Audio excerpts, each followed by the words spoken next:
السلام علیکم ورحمۃ اللہ وبرکاتہ۔ الحمد للہ رب العالمین، الصلاۃ والسلام علی سید المرسلین وعلی آلہ وصحابہ الطاہرین، اما بعد فاعوذ باللہ من الشیطان الرجیم، بسم اللہ الرحمن الرحیم۔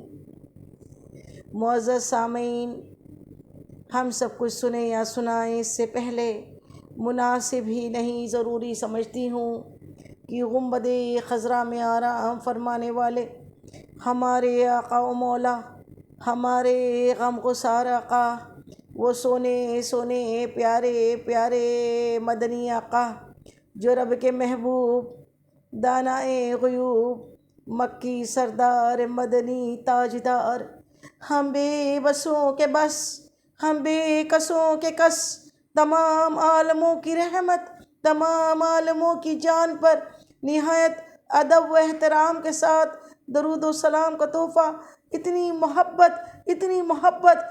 محبت کے ساتھ پیش کریں کہ تمام زمین و آسمان کے فرشتے گواہ ہو جائے۔ یا رب العالمین، تیری ان بندیوں نے تیرے حبیب پہ درود و سلام بھیجا ہے، تو اس کے صدقہ طفیل تو ان سب کے تمام صغیرہ و کبیرہ گناہوں کو معاف فرما دے۔ تو پیاری بہنوں، اپنی آنکھوں کو بند کر لیجئے، گنبد خضرا کے تصور میں کھو جائے اور نہایت ادب کے ساتھ جو درود ہم پڑھے آپ بھی دہرا دے، انشاءاللہ ہم سب کی حاضری مدینے کی حاضری ہو جائے۔ تو بڑی الصلاۃ والسلام علیک یا رسول اللہ، الصلاۃ والسلام علیک یا حبیب اللہ، الصلاۃ والسلام علیک یا نبی اللہ، وعلی آلک وصحابک یا نور اللہ صلی اللہ تعالی علیہ وسلم۔ اور دوسری مرتبہ پھر عشق میں ڈوب کے آقا کی بارگاہ میں درود کے نذرانے پیش کریں۔ پڑھیے، اللہم صلی علی سیدنا شفیعنا حبیبنا مولانا محمد وعلی آلہ سیدنا مولانا محمد بارک وسلم، صلاۃ و سلام علیک یا رسول اللہ صلی اللہ تعالی علیہ وسلم۔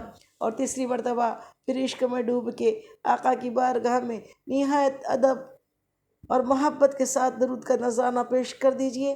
پڑھیے، اللہ رب محمد صلی اللہ علیہ وسلم، نحن عباد محمد صلی اللہ علیہ وسلم، صلی اللہ تعالی علیہ وسلم۔ معزز سامعین، آج کا موضوع رزق میں برکت کیسی کی جائے، کیسی ہو، اس کا یہ موضوع چنا ہے۔ رب اشرح لی صدری ویسر لی امری واحلل عقدۃ من لسانی یفقہوا قولی، رب زدنی علما، رب زدنی علما، رب زدنی علما۔ اللہ تعالیٰ اپنے حبیب پاک کے صدقہ کلمۃ الحق ہماری زبان پر جاری کرے۔ ہم مسلمان ہیں، الحمدللہ، اللہ کا شکر ہے، اللہ کے بندے اور اللہ کے حبیب کے امتی ہیں، اور ہم اس دنیا کو مسلمان اتنی ترجیح نہیں دیتا، کیونکہ اللہ کے نزدیک دنیا جو ہے ایک مچھر کے پر سے بھی زیادہ بڑی اگر ہوتی، دنیا کی حیثیت اگر کہ مچھر کے پر کے برابر بھی ہوتی، حدیث پاک ہے، تو اللہ تعالیٰ منکروں کو، کافروں کو اتنا مال، اتنا اسباب نہیں عطا کرتا۔ دنیا ان کے جانب کھنچ کے دوڑ کے جاتی ہے، اور اللہ والوں کے نزدیک آزمائش کے ساتھ آتی ہے۔ لیکن پھر بھی اللہ رب العزت نے ہمیں دعا سکھائی ہے، قرآن پاک کی دعا ہے، ربنا آتینا فی الدنیا حسنۃ وفی الآخرۃ حسنۃ وقنا عذاب النار۔ اے اللہ، دنیا بھی اچھی بنا، آخرت بھی اچھی بنا دے، اور جہنم کے عذاب سے بچا لے۔ اللہ جسے چاہتا ہے اس کی دنیا بھی فراخ کر دیتا ہے، دنیا میں بھی رزق میں اس کو اضافہ کر دیتا ہے، اور آخرت بھی اس کی پرسکون بنا دیتا ہے۔ اللہ سے دعا ہے، اللہ اپنے حبیب پاک کے صدقے ہمیں دنیا میں بھی اچھا رکھ، دینے والا رکھ، لینے والا نہ بنا۔ یا اللہ سخی بنا، یا اللہ فقیر نہ کر، اے اللہ کسی کا محتاج نہ کر اے اللہ، ہمیں ہمیشہ ہمیشہ اپنا محتاج رکھ، کسی کا محتاج نہ کر، اپنی مخلوق کا محتاج نہ کر۔ تو ہم اس ٹاپک پہ آج ہم نے یہ ٹاپک چنا ہے کہ زیادہ تر بہنوں کے کالس ہمارے پاس آتے ہیں، ملتی ہے تو یہی کہتی ہے باجی کوئی وظیفہ بتائے کہ رزق میں بڑھوتری ہو جائے، رزق میں برکت ہو جائے۔ تو ہم نے آج اس کو اپنا موضوع بنایا ہے کہ رزق میں برکت کے اصول کیا کیا ہے، رزق میں برکت حاصل کرنے کے لیے مومن نے کیا کرنا چاہیے۔ تو سب سے پہلا کچھ 9-10 ہم نے اس کے اصول چنے ہیں کہ کس چیز سے اللہ تعالیٰ خوش ہوتا ہے اور بندے کا رزق بڑھا دیتا ہے۔ تو سب سے پہلے تو اللہ تعالیٰ رب العزت سورہ طلاق میں اللہ تعالیٰ قرآن پاک میں ارشاد فرماتا ہے کہ اے میرے بندو تقوی حاصل کرو، اور تقوی حاصل کرنے، جو میرا بندہ تقوی حاصل کرتا ہے، جو کوئی تقوی حاصل کرتا ہے، اللہ کا ڈر حاصل کرتا ہے، جو اللہ کا خوف کھاتا ہے، اللہ سے ڈرتا ہے، اللہ تعالیٰ اس کو سارے غموں سے نجات دیتا ہے، اور اس کو ایسی جگہ سے روزی عطا کرتا ہے کہ جو بندہ وہم و گمان بھی نہیں کر سکتا، ایسی جگہ سے اس کو روزی ملتی ہے۔ سبحان اللہ سبحان اللہ، یہ حق ہے، اللہ کا کلام ہے۔ اللہ رب العزت نے فرما دیا ہے کہ جو کوئی یعنی رزق کو بڑھانا ہے تو کیا پہلا عمل کیا بتا دیا؟ اللہ نے سکھا دیا۔ کیا سکھایا؟ تقوی اختیار کرو۔ تقوی کیا ہے؟ سب سے پہلے تو ہم دیکھیں کہ رزق کیا ہے۔ لوگ رزق کو صرف کھانے پینے سے تشبیہ دیتے ہیں، صرف کھانا پینا سمجھتے ہیں کہ کھانا مل جائے اچھا سے اچھا، یہ رزق ہے۔ رزق صرف کھانا نہیں ہے۔ رزق جو ہے، رزق میں بہت ساری چیزیں آتی ہیں۔ رزق میں حلال روزی، حلال کھانا، نیک اولادیں، دل کا سکون، نفس پہ کنٹرول، تمام باغات، پھل، خوشیاں، نعمتیں، اور سب سے بڑی چیز تو ایمان۔ یہ تمام چیزیں رزق میں آتی ہیں۔ ہر اچھی چیز جو بندے کو فائدہ پہنچائے وہ رزق ہے۔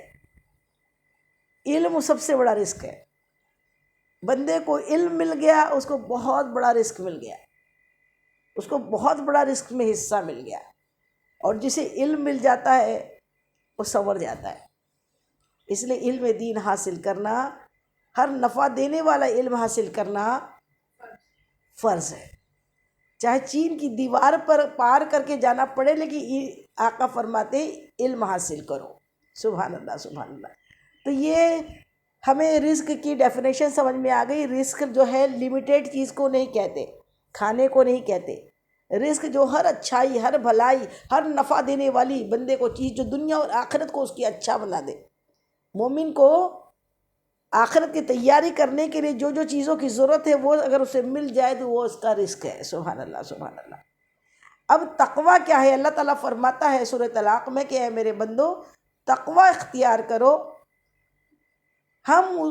جو بندہ تقوی اختیار کرتا ہے ہم اس کو اس کے تمام غموں سے نجات دیتے ہیں، اور اس کو ایسی جگہ سے رزق عطا کرتے ہیں، ایسی جگہ سے تمام غموں سے نکال دیتے ہیں، مخرجہ، اور ایسی جگہ سے اس کو رزق دیتے ہیں کہ وہ وہم و گمان بھی نہیں کر سکتا، سوچ بھی نہیں سکتا یہاں سے بھی مل سکتا ہے۔ بے شک اللہ کریم ہے، رحیم ہے، غفار ہے، ستار ہے، ہر عیب سے پاک ہے، ہر طاقت سے بڑھ کر ہے، اور واللہ یرزق من یشاء بغیر حساب ہے۔ اس کے خزانوں میں کوئی کمی نہیں ہے۔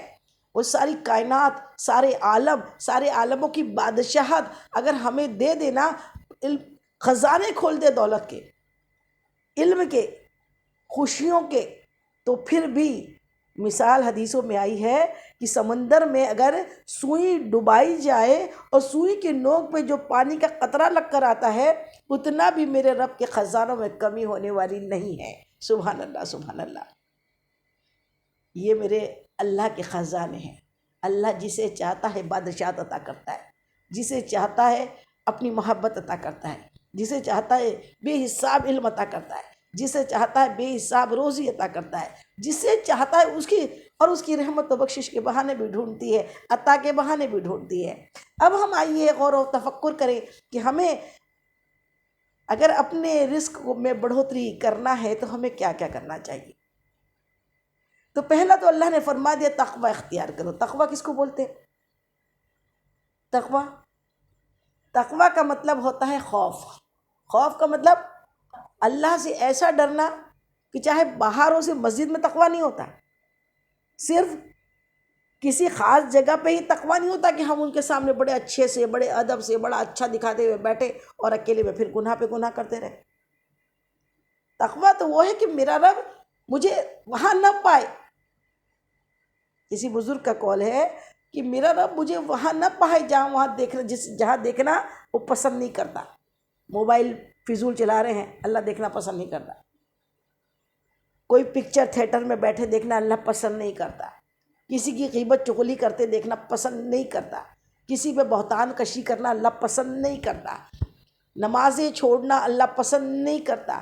اپنے والدین کو جواب دینا، ان کو تنگ کرنا اللہ پسند نہیں کرتا۔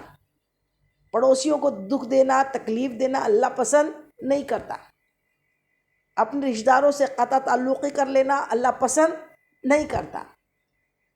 یہ حرام روزی کمانا اللہ پسند نہیں کرتا۔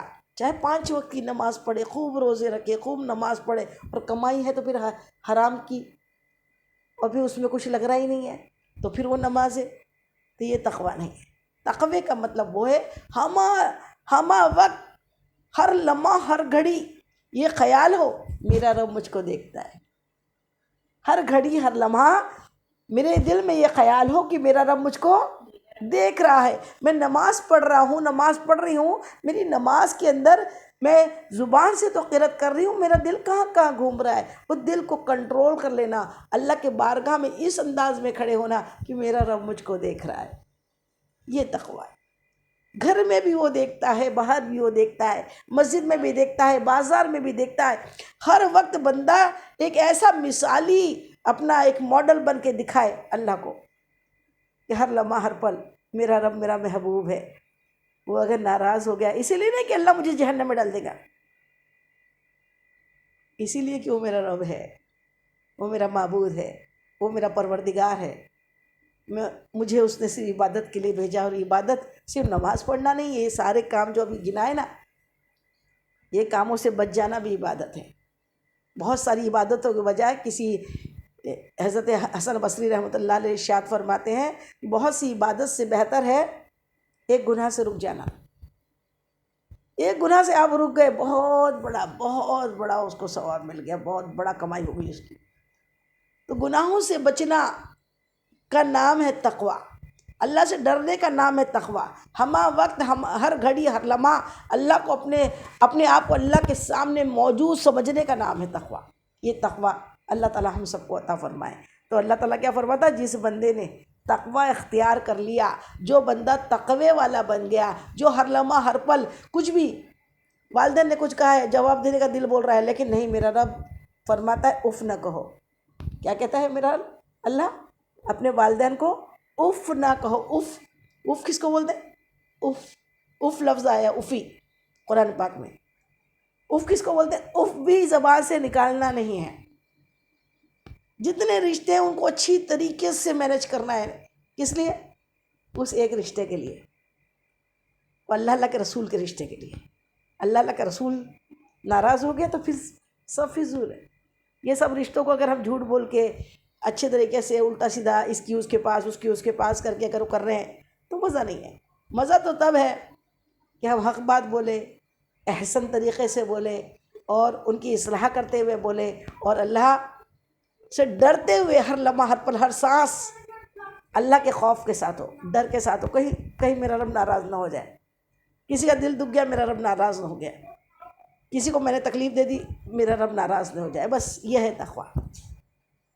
اللہ تعالیٰ فرماتا جس بندے نے تقوی اختیار کیا اس کے لیے ہم ہر غم سے نکلنے کا راستہ بنا دیں گے، نجات دیں گے اس کو ہر غم سے، اور پھر اس کو ایسی جگہ سے پھر اللہ کتنا خوش ہو جاتا ہے، اور خوش کے بعد پھر کیا ہوتا ہے؟ جیسے ماں ہوتی ہے نا، اللہ تعالیٰ کی تشبیہ کس سے کی گئی ہے؟